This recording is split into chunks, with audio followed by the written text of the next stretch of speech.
Ya kan, jadi Yap. masih baby banget kan ya. Jadi potensinya itu masih masih gede banget gitu, teman-teman.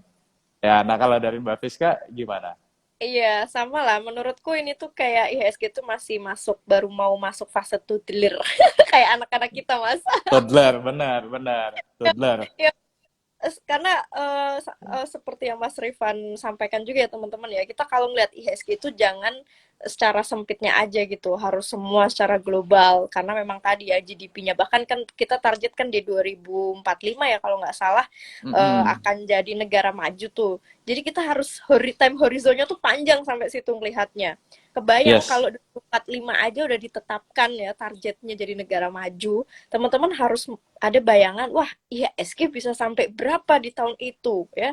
Itulah potensi kita ke depannya. Jadi sangat disayangkan kalau teman-teman nanti investasinya bolong-bolong ya. Artinya mungkin tidak Mm-mm. kayak gitu atau bahkan mungkin RIP duluan di market gara-gara mungkin merasa di saham lama lah atau segala macam karena potensinya segede itu. Bayangin kalau dulu 2008 Mas Rifan mulai masih 1000-an, aku mulai dulu pas masih IHSG 2000-an, sekarang IHSG udah 7000. Jadi kebayang teman mulai sekarang di IHSG 6000, 7000 bisa bisa jadi banget nanti mungkin 15.000 atau belasan ribu sekian di satu dekade Nah, mendatang ya, tidak tidak langsung instan, inget nggak instan ya kita investasi. Jadi kalau kita ngobrolin potensi, aku sama sekali nggak pernah meragukan potensi eh, pasar modal Indonesia karena ya itulah yang membuat aku, Mas Rifan dan mungkin yang lainnya tetap survive di market karena kita masih optimis ya nggak Mas? betul sekali. Itu ada yang komen nih, Mbak Tos dulu Fiska. kita ya. Tos, tos. Tuh ada yang komen tuh. Optimis IHSG 15.000. Amin. Pasti pasti. Amin. Dulu aja kan kita mengambang-ambang ya apa BI 5.000. Wah, bisa nggak nih ya Iya. 5 orang sekarang Ih. aja masih 2.000, 3.000 berat banget. Nyatanya bisa. Betul. Tuh ada yang 30.000, 2045. Aduh, kita udah kayak mau dojon ya. Iya. Amin lah kita doakan amin gitu Amin. ya. Bisa Oke. teman-teman. Ayo kita nanti live lagi pas IHSG mungkin udah di atas 10.000 ya Mas Ivan ya. Amin, amin, amin, amin. Dan semoga Nah, teman-teman juga masih survive ya di market ya. Semangat, semangat. semangat, semangat semuanya. Oke, nah ini kita coba jawab beberapa pertanyaan yang udah masuk kali ya Mbak Fiska. Ini teman-teman kalau misalkan Biasa ada yang mau hampir sejam. nanya, iya, nggak berasa emang. Ini kita mungkin nggak banyak-banyak ya, beberapa Iya. aja. Coba kita lihat. Ini coba nih. Dari sen_hs. Ada nggak sih kok sektor yang potensial selain komoditi untuk 2022? Ya, mungkin kalau 2022, mungkin aku jawab duluan ya Mbak Fiska, nanti tolong ditambahkan juga ya. Eh, kalau kalau saya pribadi sih memang garis besarnya masih komoditi. Cuman kan balik lagi nih kalau kita bicara komoditi itu kan banyak sekali ya teman-teman ya. Ada CPO, ada pulp and paper, ada oil and gas, ada nikel, ada tembaga. Ya, jadi teman-teman tinggal pilih gitu kan mana yang secara valuasi masih cukup reasonable dan belum terlalu apa namanya belum terlalu overvalue juga gitu. Tapi on top of that, I think ya sooner or later ya, misalkan perusahaan-perusahaan kayak properti ya, sooner or later pun akan akan diuntungkan juga kok gitu. Ya karena kan logikanya ya, kalau misalkan komoditi, kalau kayak ini flashback lagi nih kayak tahun 2008 2009 lalu kan harga komoditas pada naik ya kan. Habis harga komoditas naik, banyak orang yang kasar kata nih dapat duit dari kenaikan harga komoditas tadi gitu kan. Terus akhirnya apa? Pada beli properti, pada beli rumah, pada beli mobil, ya kan? Akhirnya kan berdampak atau punya dampak efek multiplier ke sektor-sektor lainnya gitu. Jadi kalau ditanya ya masih banyak lah selain komoditas gitu. Mungkin dari Mbak Fiska ada tambahan juga selain komoditi. Selain komoditi, mungkin ya beberapa mungkin masih semua akan melambat mungkin karena shock inflasi ya dalam Mm jangka pendek -mm. sih yang lihat ya.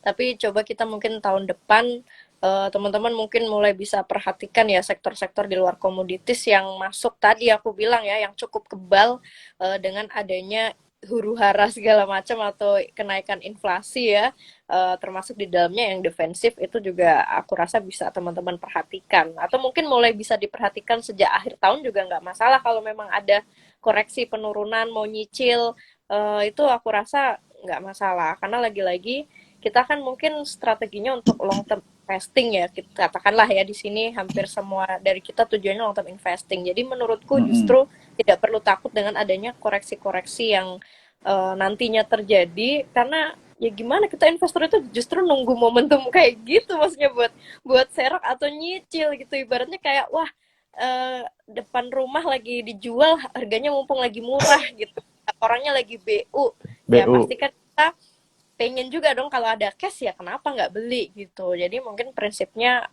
fokusnya ke situ aja untuk saat ini teman-teman. Mm-mm. Setuju. Oke, kita coba cari lagi. eh Coba ya. Kok nggak muncul? Nah, ini dia. Dari Dekta Filantropi. Korifan, kenapa properti meroket ya? Padahal masih pada rugi keuangannya. Oh, kenapa kok? Emang masih pada rugi? Kayaknya nggak semua deh. Nah, mungkin ini Mbak Priska duluan yang mau jawab. Boleh, silakan Mbak Priska. Kalau properti, aku rasa mungkin akan berhubungan atau berkaitan multiplier effect dari kedepannya, ini juga kali ya, apa infrastruktur dan SWF kayaknya masih akan berhubungan dengan itu. Jadi kalaupun mulai ada kenaikan segala macam, entah mungkin investor yang menganggap ini momentum untuk mulai akumulasi, atau ada yang memang pure memang murni dari kinerja si emiten tersebut kalau aku lihat. Mungkin Mas Rifan bisa lebih pengamat ke properti nih.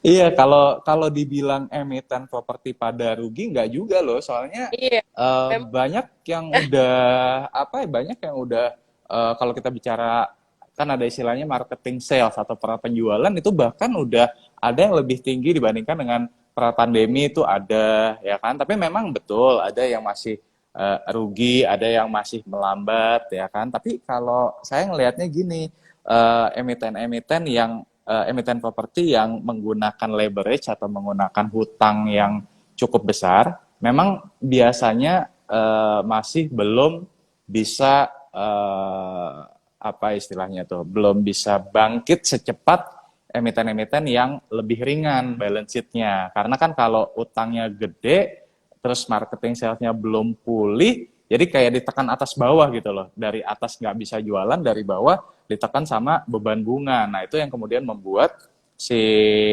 apa namanya si kinerja keuangannya masih masih melambat gitu. Tapi kalau untuk emiten yang tidak terlalu terbebani dengan beban bunga ya, itu relatif akan lebih apa bertumbuh seperti itu. Coba kita cek lagi. mungkin satu pertanyaan lagi kali ya. Takut keburu mati nih Instagramnya. Iya, iya, betul, betul. Nah, ini mungkin, nah ini deh nih. Ini mungkin lebih general nih pertanyaannya terkait dengan jas. Nah, cara mengukur gaji untuk saham berapa persen untuk gaji yang UMR. Nah, ini Wah, mungkin Mbak Fiska boleh bantu iya. jawab dulu. Mungkin aku di beberapa tahun yang lalu habis lulus kuliah kerja bener-bener ngerasain gaji UMR, dan itu UMR-nya Solo. Hmm, Yang kita tahu lah sangat jauh berbeda dengan UMR Jakarta. Aku dulu awal kerja di Solo dengan UMR di bawah 2 dan baru ke Jakarta 1 tahunan setelah itu gitu. Jadi ngalamin perbedaan yang sangat jauh banget UMR. Nah, kalau kita ngobrolin gaji yang sesuai UMR ya di daerahnya masing-masing, aku rasa akan lebih mudah kalau kita ngobrolin pakai proporsi atau prosentase ya Mas Rifan ya, mm -mm, daripada mm -mm. ngobrol nominal. Soalnya itu tadi aku ngerasain Beda-beda udah ya. nggak seperti apa. Kalau aku dulu tuh sampai sekarang pun ya, maksudnya sampai dulu sebelum resign kantoran, Itu yang namanya plot investasi itu paling nggak mungkin 10% ya, 5 sampai 10% itu masuk untuk kita alokasiin untuk investasi. Syukur-syukur bisa 10% lebih kalau pas ada bonus atau segala macem, tapi kalau memang pas nggak ada dan memang bulanannya ya dikeluarkanlah 5 sampai 10% itu rutin aja kayak gitu. Dan kalau aku sendiri bukan tipe yang habis top up terus langsung dibeliin ke saham atau reksadana atau jenisnya. Aku mikirnya kumpulin aja dulu di rekening investasinya gitu. Perkara nanti teman-teman mau nunggu momentum untuk serok atau mungkin mau dibeliinnya nanti nunggu terkumpul berapa secara nominal itu terserah. Jadi bukan berarti tiap kita langsung nyisihkan ya dari gaji kita untuk invest itu langsung dibelikan instrumen investasinya, nggak perlu, yang penting konsisten ngumpulin. Itu kalau Mm-mm. aku ngatur gaji untuk saham ya ambil aja 5 sampai 10% karena aku tahu kebutuhan yang lain itu banyak, jadi mungkin porsinya nggak perlu banyak-banyak dulu, nggak masalah, kecuali nanti teman-teman mungkin udah punya lebih dari satu income, nah itu mungkin bisa Hmm. dibesarkan lagi prosentasenya. Itu kalau aku. Mas Rifan gimana dari pengalaman dulu mungkin sempat kerja kantoran juga? Iya, dulu kan sempat apa kerja kantoran juga sekitar 10 tahun juga. Sebenarnya sama. Ya. Jadi intinya kalau dulu itu mungkin karena belum zaman sosial media juga ya Mbak Fiska ya. Jadi kayak lebih mudah untuk menyisihkan dana untuk investasi gitu kan. Kalau kalau sekarang mungkin teman-teman yang Gen Z terutama ya, mungkin lebih sulit karena mungkin ada tuntutan social pressure, ada standar-standar yang disusun oleh oleh netizen itu sendiri gitu kan, jadi kayak agak tertekan gitu. Kalau kalau dulu karena belum zaman sosial media jadi malah lebih lebih enak gitu, jadi setiap kali misalkan ada gaji atau ada bonus ya kan, cepet-cepet tuh disisihin dulu buat buat saham ya kan. Terus frugal living, nah itu juga penting juga. Jadi sebisa mungkin ya kita live below the means lah bahasa kerennya ya. Jadi hidup di bawah standar. Jadi kalau misalkan sebenarnya kita mampu segini, ya wes kita hidupnya di segini aja gitu. Dan seiring dengan amin rezeki kita nambah, bonus nambah, salary nambah, atau kalau yang punya usaha omsetnya nambah.